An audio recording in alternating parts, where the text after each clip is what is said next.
And Oliver, today, it could be a tinderbox day.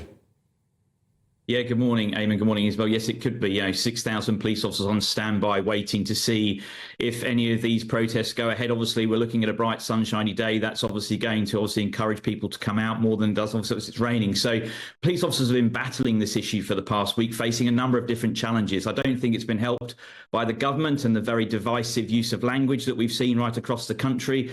But fingers crossed for policing and obviously wishing all my colleagues a very safe day.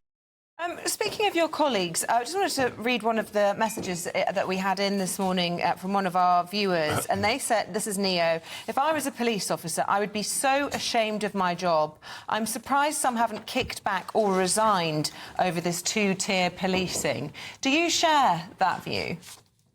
Isabel, I've been fighting with that saying for the past week, but I don't know how you can come to any other conclusion now. I saw last night a superintendent up in West Midlands give an incredible briefing disclosing why they chose not to attend a violent disorder involving a group of Asian males who were chasing journalists, slashing tyres and carrying incredibly dangerous weapons. And that was because they'd had a meeting with community leaders who said everything was OK and there was no need to attend. We haven't seen any other circumstances where that behaviour would be tolerated. So I'm afraid this saying of two-tier policing is gaining traction and the police are not coming up with any strategies to convince us otherwise.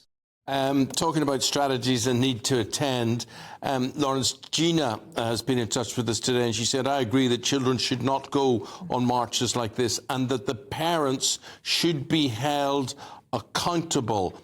What's your take on that? What sort of responsibility do you think lies with parents? Well, I think parents should have a huge responsibility in this in managing their children. And we're seeing kids as young as 14 get involved in these violent disruptions. Young as 11. It's incredible. These are incredible ages, 11 years of age, attending these violent disruptions. I think, yes, there should be a high degree of accountability on parents. This is where parents and community leaders need to step up. This isn't going to be a problem just solved by frontline policing. Policing is there to stop the violence and to protect the community. Parents and community leaders alike need to step up and support and make sure they know where their kids are and keep them at home.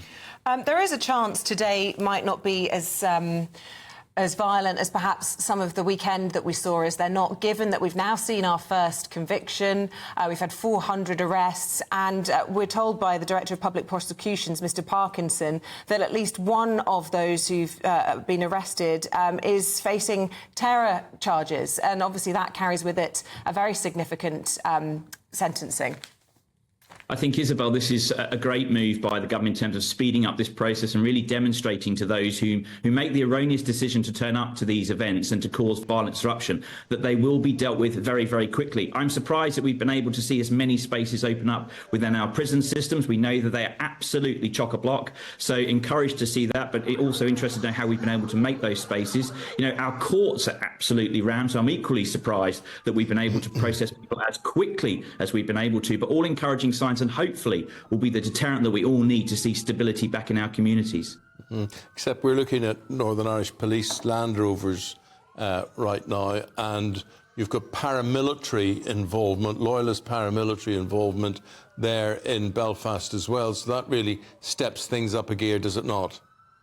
It does. Volatilities like that really do step it up, and the significance of the risk not only to law enforcement but equally to understand the dynamics, particularly in Northern Ireland, is a huge challenge for law enforcement. But I think this just goes to show how much this isn't just tragically about the loss of life of 3 young children last week. This is about a broader issue which has been boiling up for a long, long time. Immigration. People want to see the government tackling these big issues. And just because I, you or Isabel believe in strong immigration doesn't mean we're far right. It just means we care for our country and we want to see rules enforced. So I think the government's equally got to take a huge accountability step in the use of language and show that it's here to look after all of society, not only particularly one corner of it.